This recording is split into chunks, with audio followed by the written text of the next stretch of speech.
On March 18, 1314, as flames consumed the aged body of Jacques de Molay on a small island in the Seine River, few could have imagined that his death would spark centuries of speculation, mystery, and intrigue. As the last Grand Master of the Knights Templar faced his execution, legend claims he uttered a curse upon those who had destroyed his order: Pope Clement V and King Philip IV of France. Within a year, both men were dead. But was this truly the end of the Knights Templar, or merely a transformation, a rebirth that would eventually manifest in the form of Freemasonry? This question has tantalized historians, conspiracy theorists, and occultists for centuries. The theory that the Knights Templar secretly survived their official suppression and eventually evolved into or heavily influenced the formation of Freemasonry represents one of history's most enduring mysteries. This investigation will examine the historical evidence, analyze the connecting threads between these two organizations, and explore how this compelling narrative has shaped our understanding of secret societies through the ages. The poor fellow soldiers of Christ and of the Temple of Solomon, known commonly as the Knights Templar, emerged in the aftermath of the First Crusade. In approximately 1119, a French knight named Hugh de Payens proposed creating a monastic order to protect pilgrims traveling to the Holy Land. King Baldwin II of Jerusalem granted the knights quarters on the Temple Mount, believed to be built upon the ruins of Solomon's temple, thus giving the order its name. Initially consisting of just 9 knights, the order took vows of poverty, chastity, and obedience. Their emblem, 2 knights riding a single horse, symbolized their initial poverty and brotherhood. However, this humble beginning would give way to extraordinary power and wealth. In 1129, at the Council of Troyes, the Templars received official recognition from the Catholic Church, thanks largely to the support of Bernard of Clairvaux, who wrote in praise of the new knighthood. Pope Innocent II issued the papal bull Omne Datum Optimum in 1139, placing the order under exclusive papal authority and exempting them from local laws and taxes, a privilege that would later contribute to their downfall. What transformed the Templars from a small band of knights into one of medieval Europe's most powerful organizations was their innovative financial system. As crusaders needed to transport large sums of money to the Holy Land, the Templars developed what many consider to be one of the first banking systems. A knight could deposit funds at a Templar house in Europe and withdraw them in the Holy Land using a letter of credit, an early precursor to modern banking. This system not only protected travelers from highway robbery, but also generated substantial wealth for the order through interest and fees. The Templars began lending money to nobles and monarchs, including the French crown, creating powerful financial dependencies. The order's military prowess was equally formidable. Templar knights, with their distinctive white mantles emblazoned with red crosses, became legendary on the battlefield. They followed a strict code of conduct, were forbidden to retreat unless outnumbered 3 to 1, and were prohibited from paying ransom if captured. This created an elite fighting force of warrior monks who were often deployed in the vanguard of Crusader armies. As the Templars grew in power and wealth, they constructed an elaborate network of castles, churches, and financial houses across Europe and the Middle East. Their secret initiation rituals, closed meetings, and hierarchical structure bred both respect and suspicion. By the late 13th century, the geopolitical landscape had shifted dramatically. After the fall of Acre in 1291, the Christians lost their last major stronghold in the Holy Land. The Templars retreated to Cyprus, their purpose increasingly questioned in a post-Crusade world. In France, King Philip IV faced serious financial problems, exacerbated by his debts to the Templars. In a calculated move combining political convenience with financial opportunism, Philip orchestrated what would become one of history's most notorious purges. At dawn on Friday, October 13, 1307, a date that some believe originated the superstition surrounding Friday the 13th, Philip's men executed coordinated raids across France, arresting thousands of Templars. The knights were charged with heresy, blasphemy, and various obscene practices, including denying Christ and spitting on the cross during initiation ceremonies, worshipping an idol called Baphomet, engaging in homosexual practices, conducting secret, unauthorized meetings, financial corruption and fraud. Under torture, many Templars, including Grand Master Jacques de Molay, confessed to these charges, though most later recanted when given the opportunity. Pope Clement V, a French pope largely under Philip's influence, initially protested the arrests as the Templars answered only to papal authority. However, facing pressure from the French king, Clement issued the bull Pastoralis Preeminentiae on November 22, 1307, instructing Christian monarchs throughout Europe to arrest all Templars and seize their assets. The response varied widely. In England, Edward II initially resisted, but eventually complied half-heartedly. In Portugal, King Dinas created the Order of Christ, effectively transferring Templar assets and many knights to this new organization, a crucial detail in our investigation, as we shall see. The Templar trials lasted for years, culminating in the Council of Vienne, 1311 to 1312, where Clement V issued the papal bull Vox in Excelso, officially dissolving the order. On March 18, 1314, Jacques de Molay and Geoffroy de Charny, preceptor of Normandy, were burned at the stake in Paris after retracting their confessions and proclaiming the order's innocence. As flames consumed the last Grand Master, he allegedly uttered a curse that both Philip and Clement would join him before God's throne within a year. Remarkably, Clement died just a month later, and Philip in November of the same year. Coincidences that added a supernatural dimension to the Templar legend. While the Knights Templar were warrior monks, Freemasonry originated from something seemingly more mundane: medieval stonemasons' guilds. These operative masons worked on Europe's great cathedrals and castles, developing specialized knowledge of geometry, architecture, and stonecraft that was closely guarded within their profession. By the late 16th and early 17th centuries, these guilds began admitting accepted or speculative masons, men who did not work as stonemasons, but were attracted to the guild's symbolism, moral teachings, and camaraderie. This transformation accelerated in the 17th century, particularly in Scotland and later England. The first documented evidence of a formal lodge of Freemasons comes from the minutes of Mary's Chapel Lodge in Edinburgh, dated 1599. However, the watershed moment in Masonic history occurred on June 24, 1717, when 4 London lodges combined to form the first Grand Lodge of England, an event considered the birth of modern Freemasonry. From its earliest documented days, Freemasonry displayed an intense fascination with the Temple of Solomon, the very structure that had given the Knights Templar their name centuries earlier. Masonic ritual, symbolism, and teaching centered around the construction of Solomon's Temple and its principal architect, Hiram Abiff. This architectural focus provided a natural framework for Masonry's moral and philosophical teachings.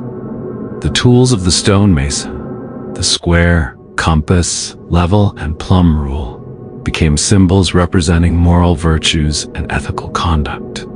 The 3 primary degrees of Freemasonry, entered apprentice, fellow craft, and master mason, reflected the progression of medieval craft guilds while incorporating increasingly complex symbolic teachings.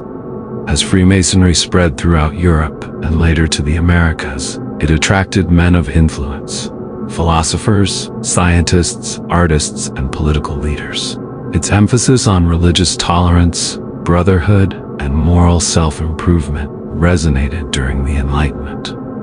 Though often viewed with suspicion by established authorities, particularly the Catholic Church, Freemasonry flourished as a forum where men could discuss ideas across social, political, and religious boundaries. With this historical context established, we can now examine the evidence both supporting and challenging the theory that the Knights Templar survived through and influenced Freemasonry.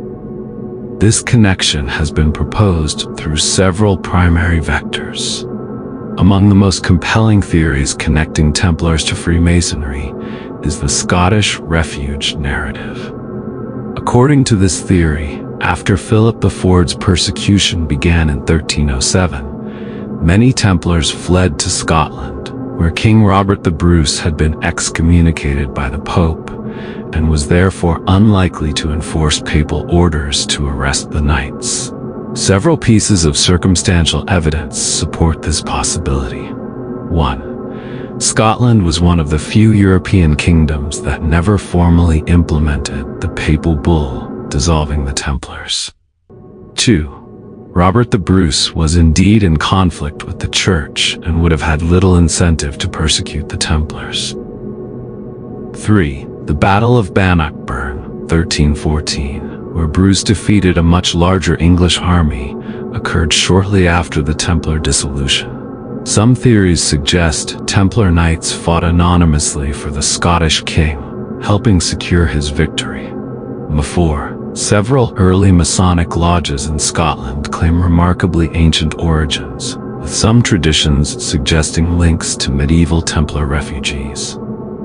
The most detailed version of this theory involves a Templar fleet escaping from La Rochelle, France, supposedly carrying the order's treasure and archives to Scotland. While no contemporary records confirm such a fleet's existence, the Templars did possess ships and maritime resources that could have facilitated such an escape. A variation of the Scottish theory centers on a Templar knight named Pierre d'Aumont. According to this legend, d'Aumont fled to Scotland with 7 other knights, disguising themselves as stonemasons. There, they allegedly established the first Masonic lodge at Aberdeen in 1314. To preserve their identity while maintaining aspects of their tradition, these Templars supposedly adopted the working tools of Masons as symbols, transformed their military structure into a fraternal one, and began calling themselves Frank Masons, Free or French Masons.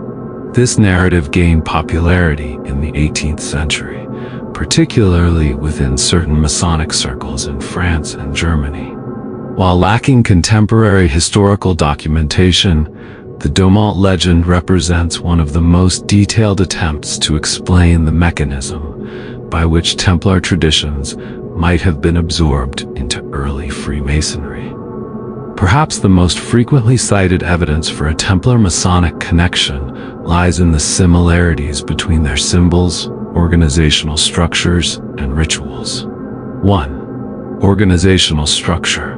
Both orders organize themselves hierarchically with Grand Masters, local chapters, preceptories for Templars, lodges for Masons, and degrees of initiation. 2. Initiatory practices.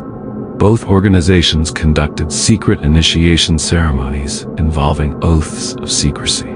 Some Masonic degrees, particularly those developed in the 18th century, contain elements reminiscent of Templar traditions, including references to the Temple of Solomon. 3. Symbolic connections. Both organizations used symbols derived from Solomon's temple and shared certain emblematic imagery, including the square and compass, though these had different specific meanings. 4. The skull symbol. The skull as a reminder of mortality features prominently in both Templar iconography and certain Masonic rituals. 5. White and black symbolism. The Templar white mantle with a red cross finds echoes in Masonic symbolism, involving white and black checkered patterns and the color symbolism of various Masonic degrees. While Scotland receives most attention in Templar-Masonic theories, Portugal offers another intriguing connection. After the Templar suppression, King Dinas of Portugal did not prosecute the order, but instead helped transform it into the Order of Christ, Ordem de Cristo. This new order inherited Templar assets, many of its members, and possibly aspects of its tradition. The Order of Christ later played a crucial role in Portugal's Age of Discovery, with Prince Henry the Navigator serving as its Grand Master. The Order's crosses adorned the sails of Portuguese ships exploring the Atlantic. Some theorists suggest that through Portuguese maritime connections, Templar-influenced traditions could have spread to other parts of Europe, including Scotland and England, potentially influencing emerging Masonic traditions. By the 18th century, regardless of whether a historical connection existed, Freemasonry began explicitly incorporating Templar themes.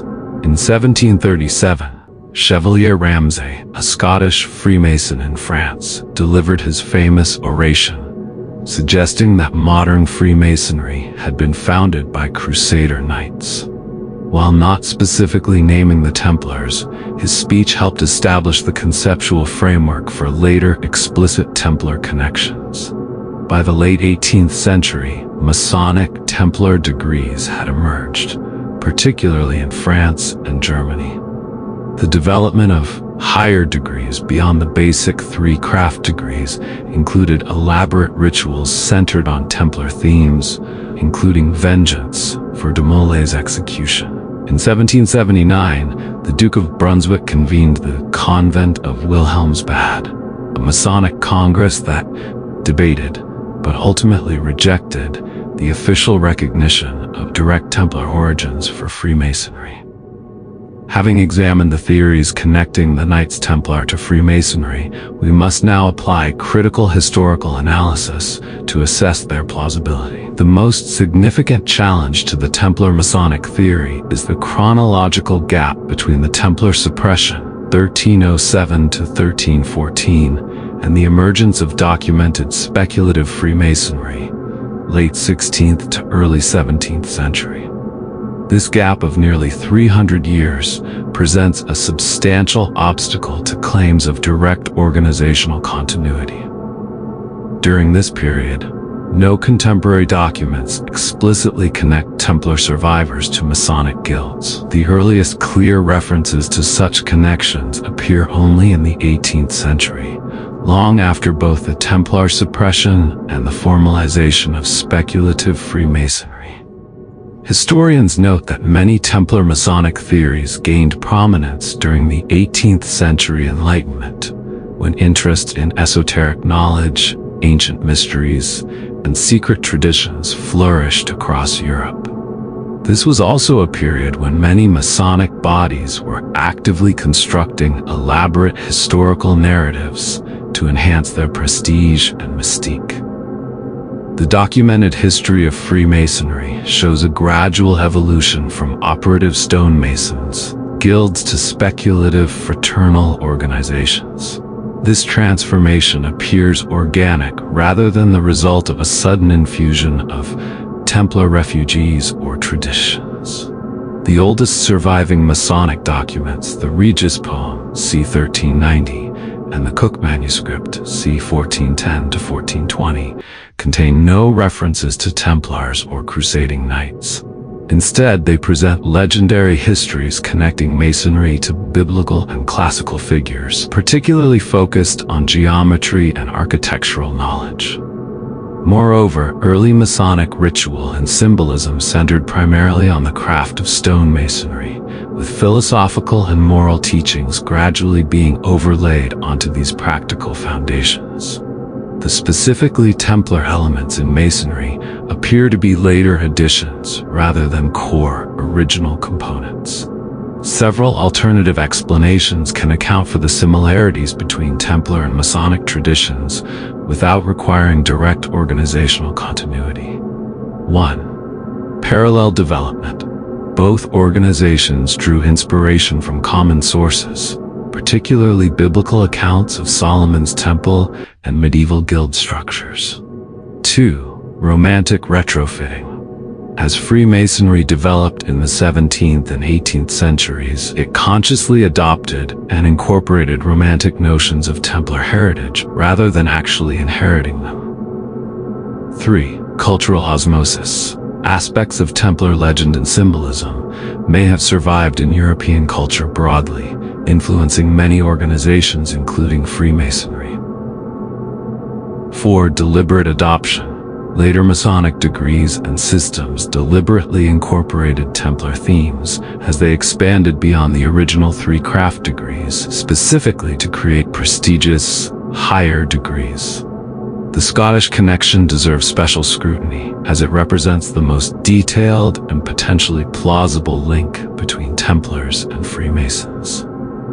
Built between 1446 and 1484 by William Sinclair, Earl of Caithness, Rosslyn Chapel near Edinburgh has become a focal point for Templar-Masonic theories. The chapel's extraordinary stone carvings include imagery associated with both organizations, including 1. The apprentice pillar, associated with the legend of Hiram Abiff, central to Masonic ritual. 2. Carvings of Templar symbols alongside Masonic tools. 3. Plants from the New World that some suggest indicate pre-Columbian knowledge.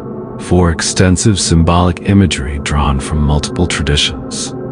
The Sinclair family itself presents intriguing connections. According to some accounts, they harbored Templar refugees after the Suppression. Henry Sinclair, Earl of Orkney, c. 1345 to 1400, has been linked to speculative theories about pre-Columbian exploration of North America, potentially connecting Templar knowledge to the New World. Moreover, in 1736, William St. Clair of Rosslyn, a descendant, became the first Grand Master of the Grand Lodge of Scotland. The family's multi-generational connections to both Templar legends and early organized Freemasonry provide circumstantial support for at least some form of connection. Archaeological and documentary evidence confirms that the Knights Templar maintained significant properties in Scotland, including preceptories at Ballintradock, now Temple, and Marycoulter. After the order's suppression, these properties were supposed to transfer to the Knights Hospitaller, but historical records suggest the transition was incomplete and complicated.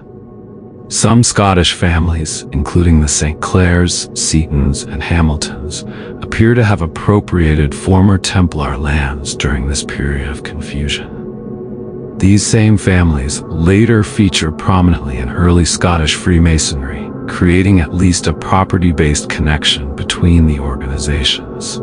Another perspective focuses not on direct organizational continuity, but on the military culture that might have connected Templar traditions to early Freemasonry.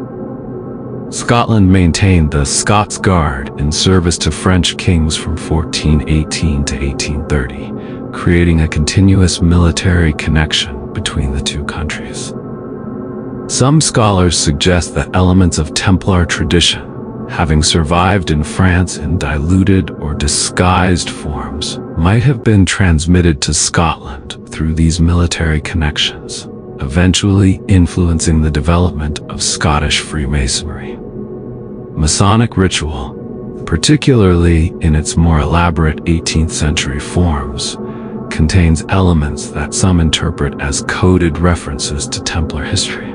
Central to Masonic ritual is the legend of Hiram Abiff, the master craftsman of Solomon's Temple, who was murdered for refusing to reveal secret knowledge.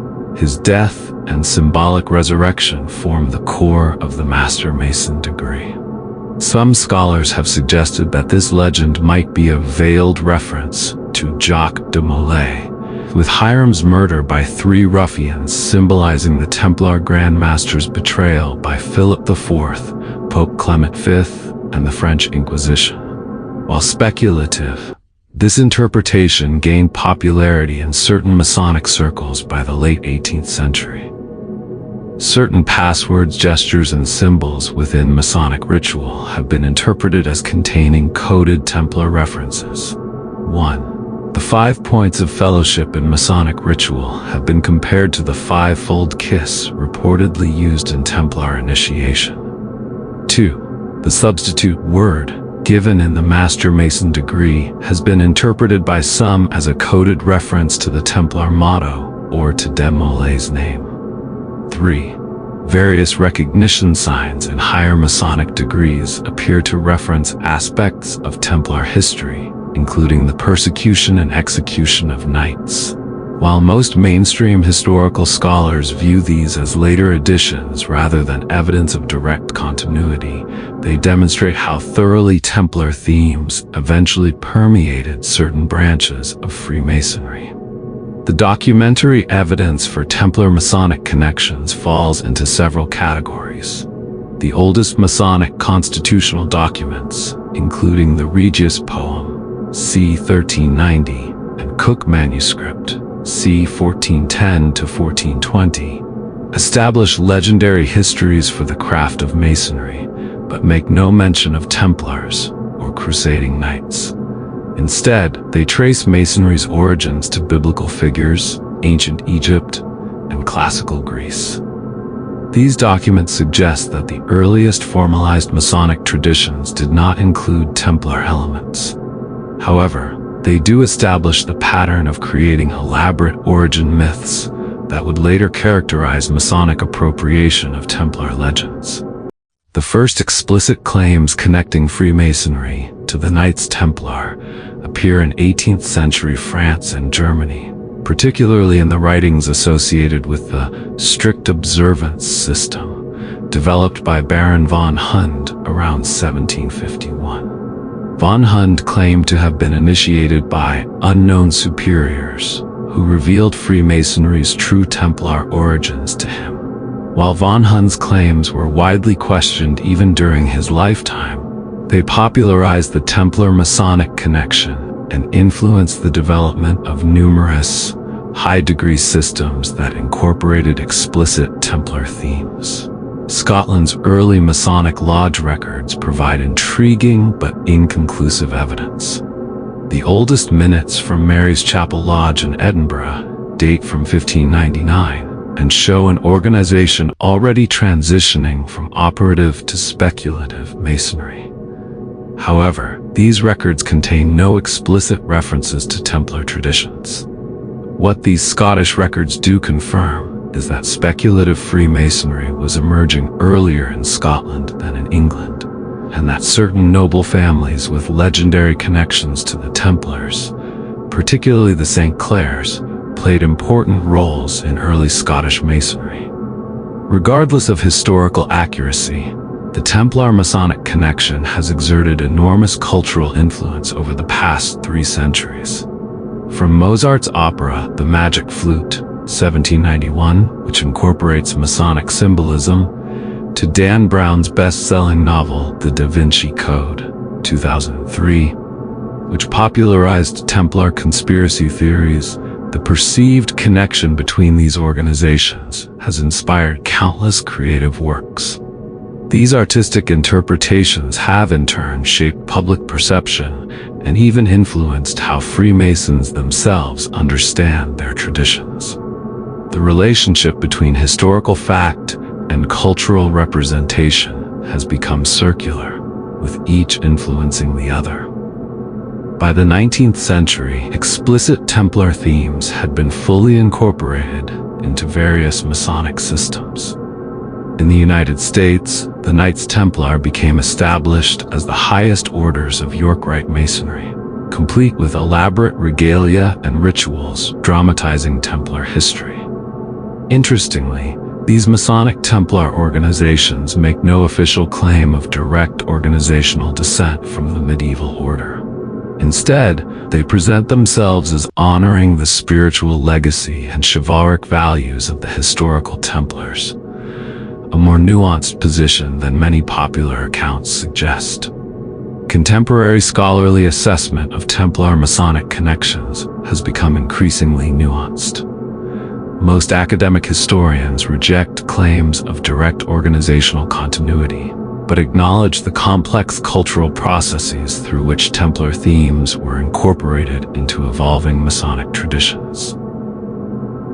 Meanwhile, popular culture continues to find the connection irresistible. From documentaries to video games, the idea of Templars secretly surviving through Freemasonry remains a compelling narrative device, often linked to broader conspiracy theories about hidden forces shaping world history.